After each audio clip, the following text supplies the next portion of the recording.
ফিতরের দিন ছিল আমাদের জন্য অত্যন্ত আনন্দদায়ক মুহূর্ত এবং সময়।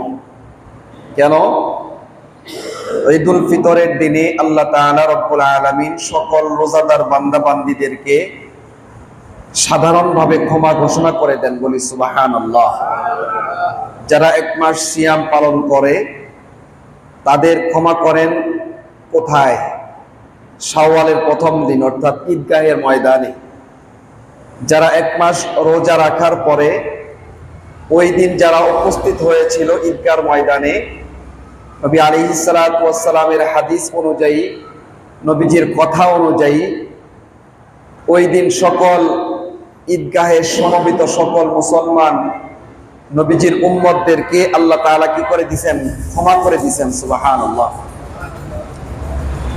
এই শাওয়াল মাসটা শুরু হয়েছে আমাদের আল্লাহ তাআলার মাগফিরাত প্রাপ্তির মাধ্যমে। কথা বলেন ঠিক না? শাওয়াল মাস কিসের মাধ্যমে শুরু হয়েছে? আল্লাহ তাআলার ক্ষমা প্রাপ্তির মাধ্যমে। কারণ শাওয়ালের প্রথম দিনই তো আমরা ঈদুল ফিতর উদযাপন করেছি। কথা বলেন ঠিক না? ওই দিন আল্লাহ তাআলা আমাদেরকে কি করে দিয়েছেন? ক্ষমার ঘোষণা দিয়েছেন। যারা এক মাস সিয়াম পালন করছে, ঈদগাহে সমবেত হয়েছে, ওই দিন আল্লাহ তাআলা সবাইকে ক্ষমা করে দিয়েছেন। বলি সুবহানাল্লাহ। তো শাওয়াল মাস চলতেছে আমাদের। শাওয়াল মাসের প্রথম জুমায় আল্লাহ তাআলা আমাদেরকে উপস্থিত করেছেন। নবী আলাইহিস সালাতু ওয়াস সালাম হাদিসের মধ্যে ইরশাদ করেন, মান সামা রমাযানা সুম্মা আতবাআহু সিত্তাম মিন শাওয়াল কানা কাসিয়ামিদ দাহর। নবীজি বলতেছেন, ও আমার উম্মতেরা শোনো, মান সামা রমাযানা, যে ব্যক্তি রমজানের রোজা রাখলো, সুম্মা আতবাআহু সিত্তাম মিন শাওয়াল, রমজানের রোজা রাখার পর শাওয়ালের 6টি রোজা রাখবে। কয়টি রোজা? কথা কয় না। কয়টি রোজা? 6টি রোজা রাখবে। আল্লাহ তাআলা পূর্ণ 1 বছর রোজা রাখার সওয়াব তার আমলনামায় দিয়ে দিবেন। বলি সুবহানাল্লাহ। আল্লাহ তাআলা এই মর্মে সূরাত আলে ইমরানের মধ্যে একটি আয়াতে আল্লাহ তাআলা আলোচনা করেন। রব্বুল আলামিন বলতেছেন, ওয়াসারিউ ইলা মাগফিরাতিন মির রাব্বিকুম ওয়া জান্নাতিন আরদুহাস সামাওয়াতি ওয়াল আরদ। ও আমার বান্দা বান্দীরা, তোমরা একে অপরের সাথে প্রতিযোগিতা করো। ওয়াসারিউ, কি করো? তোমরা প্রতিযোগিতা করো। ইলা মাগফিরাতিন মির রাব্বিকুম ওয়া জান্নাতিন, তোমার রবের থেকে জান্নাত এবং রবের ক্ষমা প্রাপ্তির জন্য তোমরা একে অপরে পরস্পরে প্রতিযোগিতা করো। বলি সুবহানাল্লাহ। এটা কার কথা? কথা কয় না। কার কথা? আল্লাহর কথা। জান্নাতিন আরদুহাস সামাওয়াতি ওয়াল আরদ। জান্নাত কেমন জান্নাত? আসমান এবং জমিন এই উভয়টাকে মিলাইলে, বিস্তৃত করলে যত বড় হবে, আল্লাহর জান্নাত তার চাইতেও বড়। বলি সুবহানাল্লাহ। ওয়াইদ্দাত লিল মুত্তাকিন, আল্লাহ তাআলা রব্বুল আলামিন এই মুত্তাকিনদের সাথে এটার প্রতিশ্রুতিবদ্ধ হয়েছে। কে? আল্লাহ। আল্লাহ মুমিনদের সাথে কি করেছেন? প্রতিশ্রুতি দিয়েছেন, ওয়াদাবদ্ধ হয়েছেন। কি ওয়াদা? যারা দুনিয়ার মধ্যে নেক আমলের মাধ্যমে আমি আল্লাহর রেজামন্দি অর্জন করে আসতে পারবে, আমলের মাধ্যমে আমি আল্লাহর নৈকট্য অর্জন করে আসতে পারবে, আমি তাদেরকে জান্নাত দান করব। কেমন জান্নাত?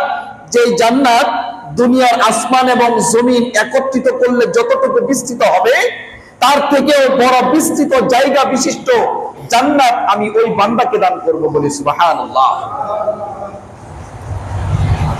এখন আমাদের মধ্যে প্রতিযোগিতা হয় অর্থ কামায়ের। কথা বলেন ঠিক না? কামায়ের কি হয়? প্রতিযোগিতা হয়। এখন আমাদের মধ্যে প্রতিযোগিতা হয়, ওর সন্তান ডাক্তার হয়েছে, আমার সন্তানকে ইঞ্জিনিয়ার বানাইতে হবে। ওর সন্তান সেনাবাহিনীর মেজর হয়েছে, আমার সন্তানকে বিমান বাহিনীর পাইলট বানাইতে হবে। কথা বলেন ঠিক না? এগুলা নিয়ে প্রতিযোগিতা হয় আমাদের মধ্যে। ও এক মাসে 50,000 টাকা ইনকাম করে, আমি এক মাসে 70,000 টাকা ইনকাম করব। এইগুলোর মধ্যে অর্থাৎ দুনিয়ার ক্ষেত্রে আমার আপনার মধ্যে প্রতিযোগিতা হয়, কিন্তু আখিরাতের বিষয়ে আমার আপনার মধ্যে কোনো প্রতিযোগিতা নাই। কথা বলেন ঠিক না? অথচ সাহাবায়ে কেরামের জিন্দেগির মধ্যে ছিল কেমন? আখিরাতের প্রতিযোগিতা। আখিরাতের কি যোগিতা? প্রতিযোগিতা। আখিরাতের প্রতিযোগিতার মধ্যে হযরতে সাহাবায়ে কেরামের জীবনযাপন কাটতেন, জিন্দেগি কাটতেন। যে একজন সাহাবী 10 রাকাত নফল পড়ছে, ও যেন না দেখে, আমি ওর অদেখায়, আমি ওর গোপনে, আমি গোপনে গোপনে, কেউ যেন আমার আমল দেখে না। ও 10 রাকাত নফল পড়ছে, আমি 20 রাকাত নফল পড়ব। ও গোপনে সদকা করছে, ও সদকা করছে 5 টাকা, আমি সদকা করব 10 টাকা। ও উমরা করছে, আমি হজ করব। অর্থাৎ আখিরাতের দিকে আমাদের প্রতিযোগিতা হওয়ার কথা ছিল, কিন্তু এই প্রতিযোগিতা আমরা কোথায় লাগাইছি? কথা কয় না, কোথায়? দুনিয়ার ক্ষেত্রে। যে প্রতিযোগিতা আমার আপনার আখিরাতের জন্য হওয়ার কথা ছিল, এই প্রতিযোগিতা আজকে আমার আপনার হয়েছে কোথায়? দুনিয়ার জন্য। দুনিয়ার জন্য প্রতিযোগিতা করে কোনো লাভ নেই। কথা বলেন, আছে না? আল্লাহ তাআলা বলে দিচ্ছেন, বান্দা যত প্রতিযোগিতাই তুমি দুনিয়ার জন্য করো না কেন, একটা জিনিস মনে রাখবা, কুল্লু নাফসিন যায়িকাতুল মাউত। যখন আমি তোমাকে হুকুম করব, তোমার রূহকে আমি হুকুম করব চলে আসো, তোমার রূহ সাথে সাথে চলে আসবে। তুমি যে এই রূহ নিয়া এত বড়াই করছো, এত প্রতিযোগিতা করছো, এত তাকাব্বর করছো, এত হিংসা করছো, তোমার কিচ্ছু ওদিন কাজে আসবে না। আমি তোমার রূহকে হুকুম করা মাত্রই রূহ তোমার শরীর থেকে বের হয়ে চলে আসবে আমার কাছে। তোমার দেহ নিথর হয়ে পড়ে থাকবে জমিনে। এই দেহ আর কোনো কাজে আসবে না। অর্থাৎ মানুষের ইন্তেকাল হয়ে যাওয়ার পরে রূহ যখন চলে যায়, তখন ওই মানুষের কোনো দাম আছে আমাদের কাছে? কথা কয় না, আছে? আমাকে আপনারা অনেক মর্যাদা দিয়েছেন, সম্মান করেন আমাদের ইমাম সাহেব। আজকে আমি এখানে ইন্তেকাল হয়ে যাক, আপনারা আমাকে এখানে বসতে দিবেন? কথা কয় না, দিবেন? এটা কিন্তু চিরন্তন কি সত্য কথা। কথা বলেন না? এটা কিন্তু কি কথা? সত্য কথা। হুজুরের ইন্তেকাল হয়ে গেছে, পরের জুমায় যদি কেউ এসে এটা বলে, হুজুর এতদিন দায়িত্ব পালন করছে, ইন্তেকাল হয়েছে, তাই কি হয়েছে? এই মাটি হওয়া, দাফন হওয়ার আগ পর্যন্ত হুজুরকে একটু মেম্বারে বসাই রাখি। আপনারা মানবেন এই কথা? কথা কয় না, মানবেন? মানবেন না কেন? হুজুরের রূহ নাই, হুজুরের মূল্যায়ন নাই। কথা বলে না, ঠিক না? এই রূহ হচ্ছে দামি জিনিস, এই কলম হচ্ছে কি জিনিস? দামি জিনিস। হযরত হাকিম লুকমান আলাইহিস সালাতু ওয়াস সালাম, উনি এক লোকের দরবারে কাজ করত। উনি একজন কাঠুরিয়া ছিলেন, কাঠ কাটতেন, কাঠুরিয়া, কাঠ মিস্ত্রি। হাকিম লুকমান আলাইহিস সালাতু ওয়াস সালাম ওনার মালিকের, যে মালিকের কাছে কাজ করে, এই মালিক তাকে বলছে, একটা খাসি জবাই করছে বাড়িতে। হাকিম লুকমানকে বলছে, লুকমান তুমি এই ছাগল থেকে বকরির সবচেয়ে উৎকৃষ্ট যে বস্তুটা আছে শরীরের মধ্যে, এই বকরির শরীরের মধ্যে সবচেয়ে উৎকৃষ্ট বস্তু কোনটা আছে, তুমি আমাকে বের করে নিয়ে আসো, দেখাও। হাকিম লুকমান আলাইহিস সালাতু ওয়াস সালাম বকরির কলব, হাড়, কলিজা, মানে অন্তর, যেটা কলিজা নিয়ে গেছে, হার্ট নিয়ে গেছে। পক্ষান্তরে আবার জিজ্ঞাসা করছে হাকিম লুকমান আলাইহিস সালাতু ওয়াস সালামকে, যে লুকমান, এবার তুমি এই বকরির সবচেয়ে নিকৃষ্টতম বস্তু, এই বকরির সবচেয়ে নিকৃষ্টতম বস্তু কোনটা আছে, এটা তুমি বের করে নিয়ে আসো। হাকিম লুকমান আলাইহিস সালাতু ওয়াস সালাম দ্বিতীয়বার নিয়ে গেছেন, হাড়, কলিজা বের করে নিয়ে গেছে। এবার প্রশ্ন করা হলো হাকিম লুকমান আলাইহিস সালাতু ওয়াস সালামকে, তাফসীরের আলোচনা। হাকিম লুকমান আলাইহিস সালাতু ওয়াস সালামকে জিজ্ঞাসা করা হলো, লুকমান, দুইবার জিজ্ঞাসায় তুমি একই বস্তু নিয়ে আসলা যে, এটার কারণ কি? বুঝলাম না তো। হাকিম লুকমান আলাইহিস সালাতু ওয়াস সালাম বিচক্ষণ ব্যক্তি। হাকিম লুকমান বলতেছে,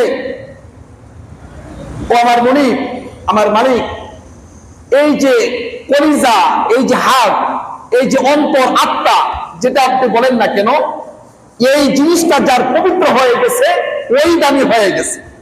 পক্ষান্তরে এটা যার নষ্ট হয়ে গেছে, ওই ব্যক্তি যত ভালো হোক না কেন, যত দামি পোশাক পরুক না কেন, যত মালিক হোক, টাকার মালিক হোক না কেন, যত বাড়ির মালিক হোক না কেন, যার কলব পচে গেছে, যার কলব নষ্ট হয়ে গেছে, ওই ব্যক্তি সৌন্দর্য থাকার পরেও সে ভালো নাই, সেও নষ্ট হয়ে গেছে। তাহলে সম্পর্ক আমার এই হাতের সাথে আল্লাহর সাথে সম্পর্ক, না আমার কলবের সাথে আল্লাহর সাথে সম্পর্ক? কার সাথে? কথা কয় না, কার সাথে? কলবের সাথে আল্লাহর সাথে সম্পর্ক। এজন্য বান্দা যখন আমল করে ওই আমলের মধ্যে আল্লাহ তাআলা কলবের মধ্যে কি আছে এই জিনিসটাই খেয়াল করে। এই জিনিসটা কি করে? খেয়াল করে। নবী আলাইহিস সালাতু ওয়াস সালাম হাদিসের মধ্যে বলতেছে, বান্দার সুরত আল্লাহ দেখে না, তার শারীরিক গঠন আল্লাহ দেখে না, তার মাল আছে কিনা এটা আল্লাহ দেখে না। আল্লাহ কি দেখে? তোমার কলবের মধ্যে কি আছে এই জিনিসটা আল্লাহ পাক গ্রহণ করে। এজন্য প্রিয় উপস্থিতি, রমজান চলে গেছে, শাওয়াল মাস চলে আসছে। এই শাওয়াল মাসের মধ্যে আল্লাহর নবী বলতেছেন যে শাওয়াল মাসের যে 6টা রোজা রাখবে, আল্লাহ তাআলা তার আমলনামার মধ্যে পূর্ণ 1 বছর রোজা রাখার ফজিলত দান করবেন, সওয়াব দান করবেন। সুবহানাল্লাহ। আল্লাহ তাআলা এই মর্মে কি বললেন? যে তোমরা প্রতিযোগিতা করো আখিরাতের জন্য, তোমরা প্রতিযোগিতা করো আমি রবের ক্ষমার আশায়, তোমরা প্রতিযোগিতা করো আমি রব যে তোমাদের জন্য জান্নাত বানায় রাখছি, এই জান্নাত পাওয়ার আশায় তোমরা একে অপরের সাথে প্রতিযোগিতা করো, তাহলে তোমরা কামিয়াব হইতে পারবা। ওয়াইদাতুল মুত্তাকিন, একে অপরের সাথে প্রতিযোগিতা কইরা আমল বৃদ্ধি করে আমল লইয়া আমি আল্লাহর কাছে আসো। আমি যে তোমার সাথে ওয়াদাবদ্ধ হয়েছি, আমি আল্লাহ যে তোমাদেরকে প্রতিশ্রুতি দিয়েছিলাম, ওয়াইদাতুল মুত্তাকিন, যে জান্নাত সম্পর্কে প্রতিশ্রুতি দিয়েছিলাম, ওয়াদা করেছিলাম, ওই প্রতিশ্রুতি হিসাবে আমি আল্লাহ তোমাদেরকে জান্নাত দান করব বলি। সুবহানাল্লাহ। পৃথিবীতে যত আমল আছে, যত মামুলাত আছে, সকল মামুলাতকে কিছু কিছু মামুলাত এমন আছে যেগুলোর তবকা হলো ফরজিয়াত, যেগুলোর তবকা কি স্থান, যেগুলোর মান স্থান ফরজ প্রথম কাতার। কথা কয় না, ঠিক না? ফরজের উপর আর কোন বিধান আছে শরীয়তে? কথা কয় না, আছে নি? নাই। দ্বিতীয় নাম্বার তবকা হলো ওয়াজিবাত, ওয়াজিব। 2 নাম্বার তবকা, এটা ফরজের কাছাকাছি। ফরজ আদায় না করলেও আল্লাহর কাছে কি করতে হবে? কাঠগড়া, হিসাবের কাঠগড়ায় দাঁড়াইতে হবে। নামাজ কাজা করছেন, নামাজ ভঙ্গ করছেন, নামাজ পড়েন না ইচ্ছাকৃত ভাবে, আল্লাহর কাছে কি করতে হবে? হিসাব দেওয়া লাগবে। যাকাত ফরজ হয়েছে, যাকাত দেন নাই, হিসাব কার কাছে দেওয়া লাগবে? আল্লাহর কাছে। হজ ফরজ হয়েছে, করেন নাই, আল্লাহর কাছে জবাবদিহি করতে হবে। রোজা ফরজ ছিল, যারা যারা করে নাই তাদের জবাবদিহি কার কাছে করতে হবে? আল্লাহর কাছে। এগুলো হলো ফরজিয়াত বিধান। তারপরে দ্বিতীয় তবকা হলো ওয়াজিবাত, ফরজের কাছাকাছি। অর্থাৎ ওয়াজিব যদি কোনো ব্যক্তি তরক করে, যত মামুলাত ওয়াজিব আছে, যেমন বেতেরের নামাজ, দাড়ি রাখা, 1 মুষ্টি পরিমাণ দাড়ি রাখা, এটা আমরা জানি সুন্নত, কিন্তু অনেক ফুকাহায়ে কেরাম এটার গুরুত্ব অপরিসীম বলে ওয়াজিবের কাতারে বলেছেন। অনেক ফুকাহায়ে কেরাম এমন বলেছেন যে 1 মুষ্টি পরিমাণ দাড়ি রাখা এটা ওয়াজিব, যদি এর কমে রাখে ওয়াজিব তরক করার জন্য আল্লাহর কাছে কাঠগড়া জবাবদিহি করতে হবে। এরকম ক্যাটাগরি 2 নাম্বার ক্যাটাগরি হলো ওয়াজিব। 3 নাম্বার ক্যাটাগরি সুন্নাত, সুন্নাত মুস্তাহাব নফল। এগুলা সুন্নাত নবী আলাইহিস সালাতু ওয়াস সালামের যত কার্যাবলী আছে, যত কথা আছে, যত কাজ আছে, যত মামুলাত আছে, যত কাজের প্রতি মৌন সমর্থন আছে, এই সবগুলোকেই বলা হয় সুন্নাত। 3 নাম্বার ক্যাটাগরি। 4 নাম্বার ক্যাটাগরি হলো নফল এবং মুস্তাহাব। 4 নাম্বার ক্যাটাগরি মর্যাদার দিক থেকে 4 নাম্বার ক্যাটাগরি শরীয়তের ভিত্তিতে মামুলাত গুলো হলো মুস্তাহাব এবং কি নওয়াফিল, যাকে নফল হিসাবে আমরা মারি। অর্থাৎ ফরজিয়াতের পাশাপাশি যত আমল আছে সবগুলোই নফল। কথা কয় না। ফরজিয়াতের পাশাপাশি যত আমল আছে সবগুলোই কি নফল। এই যে আমরা জোহরের নামাজ আদায় করি, জুমার নামাজ আদায় করতে আসছি, আসরের নামাজ পড়ি, এগুলা নফল না ফরজ? কথা কয় না। ফরজ না নফল? ফরজ। 4 রাকাত, জোহরের 4 রাকাত ফরজ, ইশারের 4 রাকাত কি ফরজ, মাগরিবের 3 রাকাত নামাজ ফরজ, তারপরে ফজরের 2 রাকাত নামাজ ফরজ। এগুলা বাকি, এগুলা ছাড়া যা আছে হয় সুন্নাত না হয় নফল, হয় সুন্নাত না হয় কি নফল। ইশারের নামাজে 3 রাকাত বেতের, এটা কি সুন্নাত না ওয়াজিব? এটা কি ওয়াজিব। বুঝেন নাই কথা? এরকম আমলের দিক থেকেও কি আছে, তক্কা তক্কা আছে, বন্টন আছে, ভাগ আছে, মান ও শান আছে, মর্যাদা আছে। এই যে রমজানের বাহিরে আমরা সারা বছর যত রোজা রাখি, আইয়ামে বীজের রোজা, প্রতি মাসে 3টা রোজা, সাপ্তাহিক রোজা 2টা রোজা, সোমবার বৃহস্পতিবার, এই যে 2টা, অনেক মানুষ এই আমলগুলো আমরা করে থাকি অনেকেই, কথা বলেন ঠিক না? যত রোজা আছে সবগুলো রোজাই হলো কি নওয়াফিল, অর্থাৎ নফল রোজা। বাকি শুধু রমজানের রোজাই হলো কি ফরজ রোজা। তো এই যে শাওয়াল মাসের 6টা রোজা, এটা কি রোজা? কথা কয় না, কি রোজা? সবাই বলেন কি রোজা? নফল রোজা। যদিও মান শানের দিক থেকে 4র্থ শ্রেণীর মান, কিন্তু ফজিলত অনেক বেশি। ফজিলত কি অনেক বেশি। নফল ইবাদত, এটার মান শান কি? নফল ইবাদতের ফজিলত কত? চলেন, আল্লাহর নবী সাল্লাল্লাহু আলাইহি ওয়াসাল্লাম বুখারী শরীফের একটি হাদিস riwayat হযরত আবু হুরায়রা রাদিয়াল্লাহু তাআলা আনহু থেকে হাদিস বর্ণিত।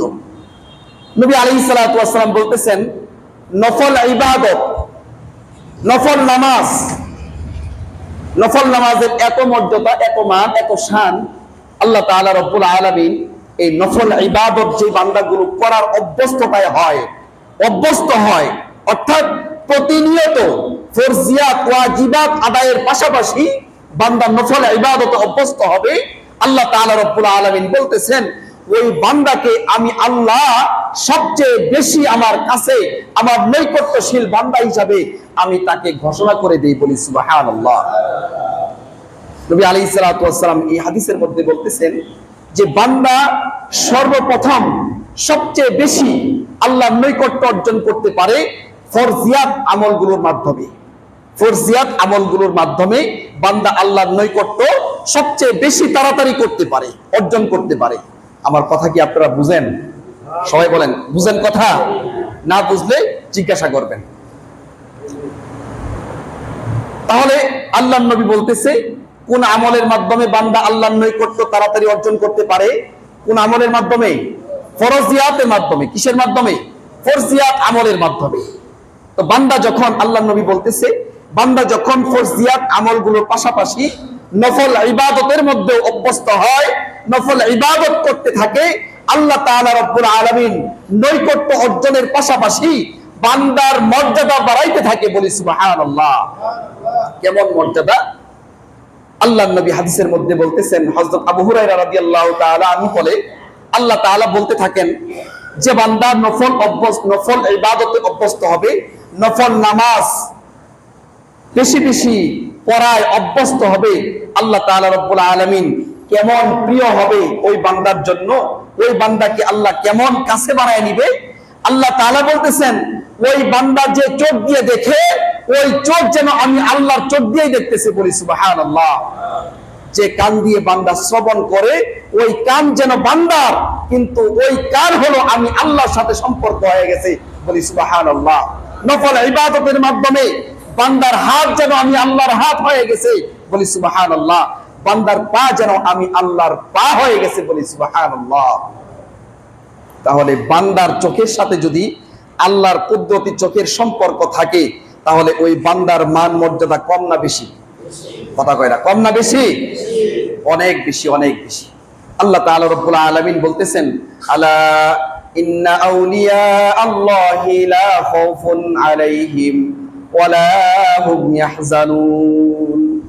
যারা দুনিয়ার মধ্যে আল্লাহর বন্ধু হবে, আল্লাহর প্রিয় বান্দা হবে, নৈকট্যশীল বান্দা যারা হবে, তাদের দুনিয়া এবং আখিরাতে আল্লাহ তাআলার ব্যতীত, দুনিয়া এবং আখিরাতে ওই বান্দার জন্য আর কোনো সহায়ক, কোনো বন্ধুত্বের দরকার নাই। আল্লাহ পাকই দুনিয়া এবং আখিরাতে ওই বান্দার সহায়ক হিসাবে নিজেকে পরিচয় দান করবেন, বলি সুবহানাল্লাহ। আল্লাহ তার জিম্মাদার হিসাবে হয়ে যাবে। কিসে? কোন আমলের মাধ্যমে? নফল ইবাদতের মাধ্যমে। নফল ইবাদত বান্দা যত করতে থাকবে আল্লাহ তাআলা তার তত নৈকট্য অর্জন করতে পারবে। এজন্য শুধু নামাজ, ফরজ নামাজ পড়ে আমাদের দায়িত্ব শেষ, বিষয়টা কিন্তু এমন কথা কয় না। এমন ফরজিয়াতের পাশাপাশি নফল নামাজগুলো আমরা বেশি বেশি পড়ার চেষ্টা করব। নফল নামাজের কি ফজিলত, আরো ফজিলত। আবু দাউদ শরীফের হাদিস, আল্লাহর নবী জনাবে মুহাম্মদুর রাসূলুল্লাহ সাল্লাল্লাহু আলাইহি ওয়াসাল্লাম ইরশাদ করতেছেন, এই নফল নামাজগুলোর মাধ্যমে কিয়ামতের ময়দানে বান্দার ফরজ আমলগুলোর মধ্যে যদি কোনো ত্রুটি বিচ্যুতি ঘটে যায়, এই নফল ইবাদতগুলোর মাধ্যমে, নফল নামাজের মাধ্যমে ওই বান্দার ত্রুটি বিচ্যুতিগুলো পূর্ণ করে আল্লাহ তাআলা ওই বান্দাকে জান্নাতের ফয়সালা করে দিবেন, বলি সুবহানাল্লাহ। কি হাদিস? আল্লাহ তাআলা রব্বুল আলামিন যখন ময়দানে মাহশার কায়েম করে ফেলবেন, বান্দাদেরকে উপস্থিত করা হবে, প্রত্যেকের আমলনামা দেখা হবে, একদম পরিপূর্ণভাবে পুঙ্খানুপুঙ্খানুভাবে দেখা হবে। যারা যেই সমস্ত বান্দারা সঠিকভাবে নামাজ আদায় করতে পারছে। এই হাদিসের শুরুর হাদিস হচ্ছে রিওয়ায়াত কি, আউয়ালু মা ইউহাসাবু বিহিল আবদু ইয়াউমাল কিয়ামাতিস সালাহ। বান্দার থেকে কিয়ামতের ময়দানে আল্লাহ তাআলা যে হিসাব গ্রহণ করবেন, ওই হিসাবগুলোর মধ্যে সবচেয়ে প্রথম হিসাব গ্রহণ করবেন নামাজের হিসাব। কিসের হিসাব বাবা? কথা কয় না। কিসের হিসাব? আউয়ালু মা ইউহাসাবু বিহিল আবদু ইয়াউমাল কিয়ামাতিস সালাহ। কিয়ামতের ময়দানে বান্দার থেকে যে আমলগুলোর, যত আমলগুলোর হিসাব নেওয়া হবে, ওই আমলগুলোর মধ্যে সবচেয়ে প্রথম 1 নম্বরে হিসাব নেওয়া হবে, বান্দা তুমি নামাজ পড়ছো কিনা, দুনিয়াতে তুমি কি করছো কিনা, নামাজ আদায় করছো কিনা। নবী আলাইহিস সালাতু ওয়াস সালাম বলতেছেন, বান্দাদের যখন আমলনামা, নামাজের আমলনামা যখন খোলা হবে, নামাজ সম্পর্কে হিসাব নেওয়া হবে, যারা 100তে 100 পেয়ে যাবে, দুনিয়াতে আল্লাহর হক আদায় করে নামাজের সুন্নাহ অনুযায়ী, ফরজিয়াত অনুসারে, নবীজির দেখার পদ্ধতিতে সুন্দরভাবে একদম সহিহ শুদ্ধতার সাথে যেই সমস্ত বান্দা বান্দিরা নামাজ পড়ছে, 100তে 100 নামাজ আদায় হইছে, আল্লাহ তাআলা তাদেরকে বিনা হিসাবে জান্নাতের ব্যবস্থা করে দিবেন, বলি সুবহানাল্লাহ। আর যাদেরকে নামাজ হইছে ঠিক, কিন্তু ত্রুটি বিচ্যুত ওয়ালা নামাজ, কি হইছে, একদম পরিষ্কার শুদ্ধ হয় নাই, 100% শুদ্ধ হয় নাই, ফেরেশতাদেরকে আল্লাহ তাআলা বলবেন, এই ফেরেশতা, এই বান্দার কি অবস্থা? ফেরেশতারা বলবেন, আল্লাহ নামাজের অবস্থা একটু নাজেহাল অবস্থা, দুনিয়াতে নামাজ পড়ছে ঠিক, কিন্তু নামাজের মধ্যে ত্রুটি আছে, নামাজের কেরাত সহি ছিল না, নামাজের মধ্যে নামাজ পড়ছে ঠিক, কিন্তু তাসবিহাত গুলো যেইভাবে বলার কথা ছিল সুন্নাহ অনুযায়ী তাসবিহাত গুলো সে সুন্দরভাবে বলতে পারে নাই, যেভাবে তাকবীর তাহরিমা আল্লাহু আকবার বলে বাঁধার কথা ছিল, এই বিষয়গুলো বান্দা সঠিকভাবে আদায় করতে পারে নাই, সুতরাং ত্রুটি আছে, বিচ্যুতি আছে। আল্লাহ বলবেন, দেখো তো এই বান্দার আমলনামার মধ্যে নফল নামাজ আছে কিনা, বলি সুবহানাল্লাহ। আরো জোরে বলি সুবহানাল্লাহ। ফেরেশতারা দেখবেন নফল নামাজ আছে, আল্লাহকে বলবেন, আল্লাহ, নবীজি বলতেছেন, হাদিস আবু দাউদ শরীফের হাদিস, নবীজি বলতেছেন, ওই বান্দার নফল ইবাদত গুলোকে একত্রিত করা হবে, করে করে যেই নামাজে যেখানে যেখানে ত্রুটি আছে, বিচ্যুতি আছে, ওই ত্রুটি বিচ্যুতি গুলি সুন্দরভাবে পূরণ করে আল্লাহ তাআলা ওই বান্দাকে জান্নাতের ফয়সালা করে দিবেন, বলি সুবহানাল্লাহ। আর জোরে বলি সুবহানাল্লাহ। নফল ইবাদতের দরকার আছে কি নাই? কথা বলেন, আছে কি নাই?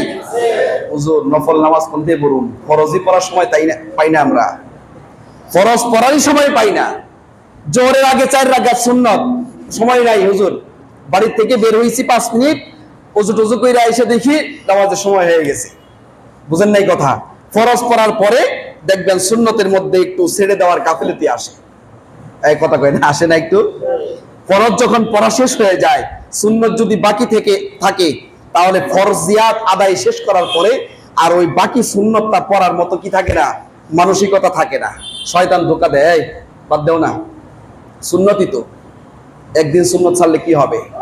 কিন্তু মনে রাখবেন, যখনই শয়তান এই ধোঁকা দিবে আর ওই ধোঁকায় আমি পড়ে যাব, আস্তে আস্তে সুন্নাত আমার থেকে ফৌত করে দিবে, আস্তে আস্তে ওয়াজিবাত আমার থেকে ফৌত করে দিবে, আস্তে আস্তে এমন হয়ে যাবে আমি ফরজ বাদ দিয়ে দিচ্ছি, এটা আমার জন্য ভ্রুক্ষেপ হচ্ছে না, এটা আমার জন্য বড় কোনো বিষয় মনে হচ্ছে না। কথা বলেন ঠিক না? কারণ শয়তান যদি প্রথমেই ফরজের ক্ষেত্রে ধোঁকা দেয়, পাবলিকের যাই থাকুক যাই আর তাই হোক ফরজ বাদ দিমু, এটা সহজে মেনে নেওয়া যায় না। কথা কয় না? কথা কয় না?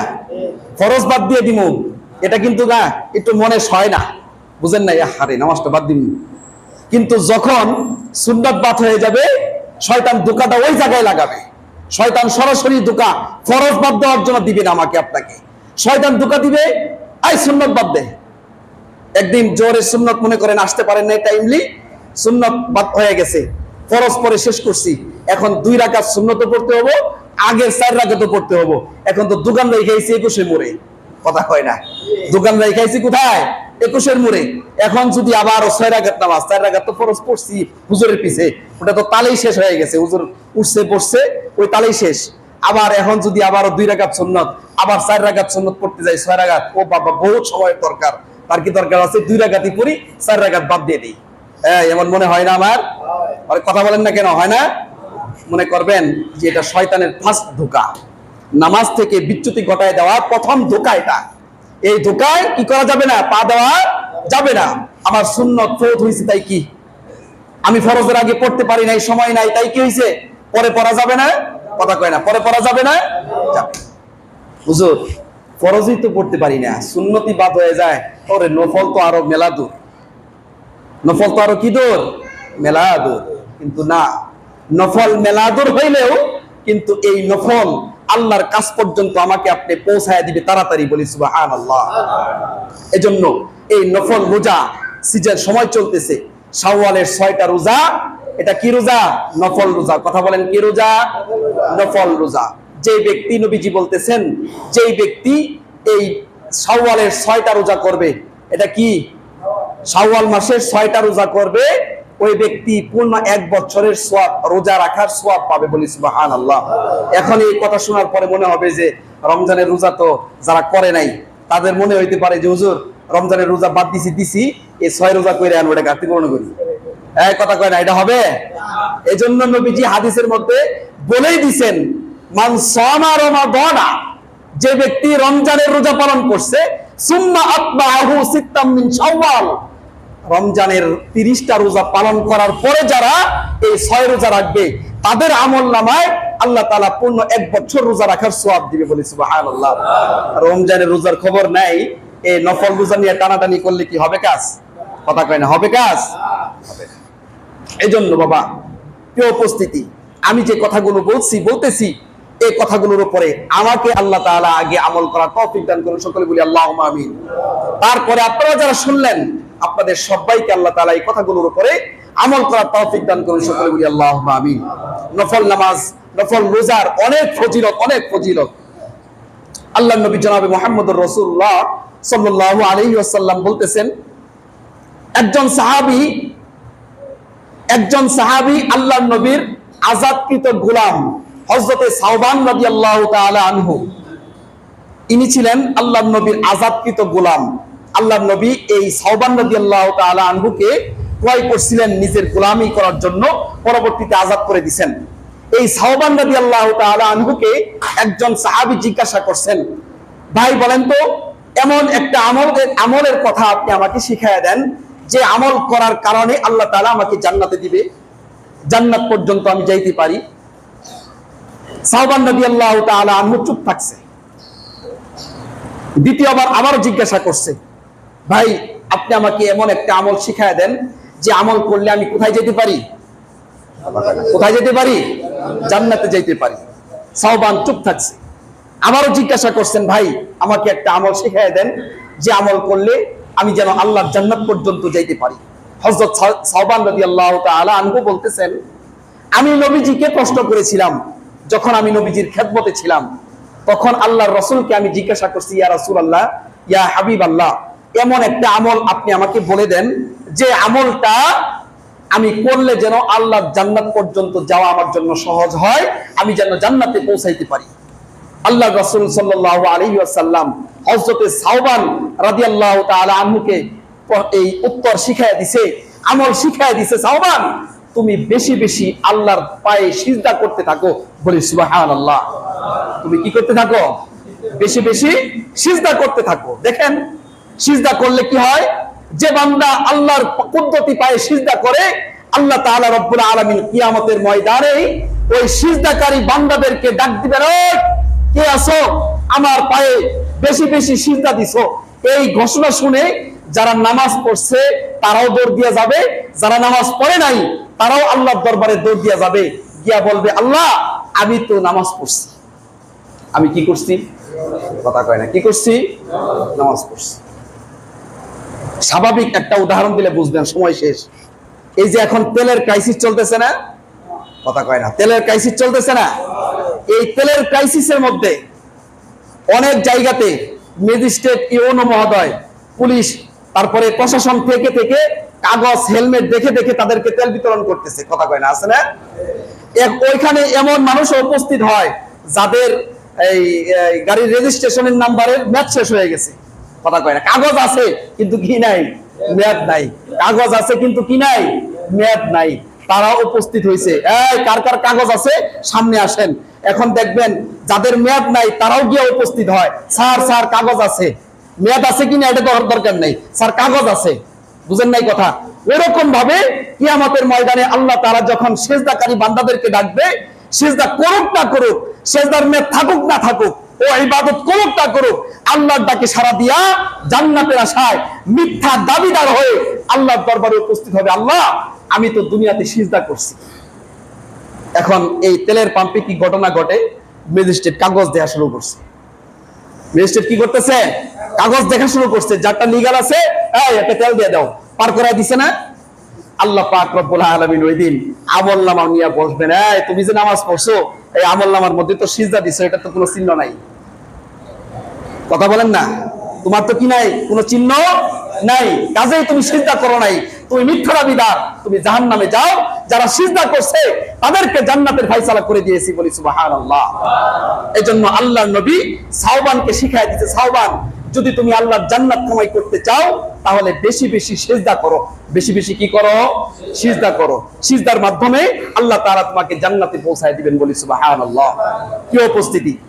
এই যে কথাগুলো বললাম, দেখেন 5 ওয়াক্ত নামাজের মধ্যে ফরজ নামাজ ব্যতীত সুন্নাত, এই 5 ওয়াক্ত নামাজ, মোট কথা 5 ওয়াক্ত নামাজ ব্যতীত আর কখনো কি আমাদের সিজদা দেওয়ার তৌফিক হয়? কথা কয় না। এই সত্য কথা, কিন্তু আমিও আমার কথাই বলতেছি। 5 ওয়াক্ত নামাজ ব্যতীত সিজদা দেওয়ার, বাকি টাইমে সিজদা দেওয়ার তৌফিক কি হয় না? হয় না। কিন্তু বাকি টাইম সিজদা দেওয়ার দরকার আছে কি নাই? কথা বলেন, আছে কি নাই? এজন্য প্রিয় উপস্থিতি, আমাদের আজকে থেকেই এই নফল ইবাদতের যে ফজিলত সম্পর্কে আলোচনা হলো। নফল ইবাদত যদিও শরীয়তের ভিত্তিতে 4th নাম্বারের কাতারের একটা আমল হলো নফল, কিন্তু এটার ফজিলত অনেক বেশি না কম? কথা বলেন, বেশি না কম? অনেক বেশি, অনেক বেশি। এজন্য আজকে থেকে আমরা এই নিয়ত করতে পারি না যে আজকে থেকেই প্রতিদিন 2 রাকাত করে নফল আমরা প্রতিদিন পড়ব, একদিনও যেন কাজা না যায়, মৃত্যু পর্যন্ত। নিয়ত আমরা করতে পারি না ইনশাআল্লাহ? করতে পারি না ইনশাআল্লাহ? ইনশাআল্লাহর আওয়াজ তো কম হইলো কে? নামাজ পড়তে কি টাকা লাগবো? হ্যাঁ, ইনশাআল্লাহ বলে জোরে বলেন। প্রতিদিন আমরা 2 রাকাত করে নফল নামাজ আদায় করবো ইনশাআল্লাহ। আল্লাহ তাআলা রব্বুল আলামিন আমাদের সবাইকে এই আমল করার তৌফিক দান করুন। সকলে বলি আল্লাহুম্মা আমিন।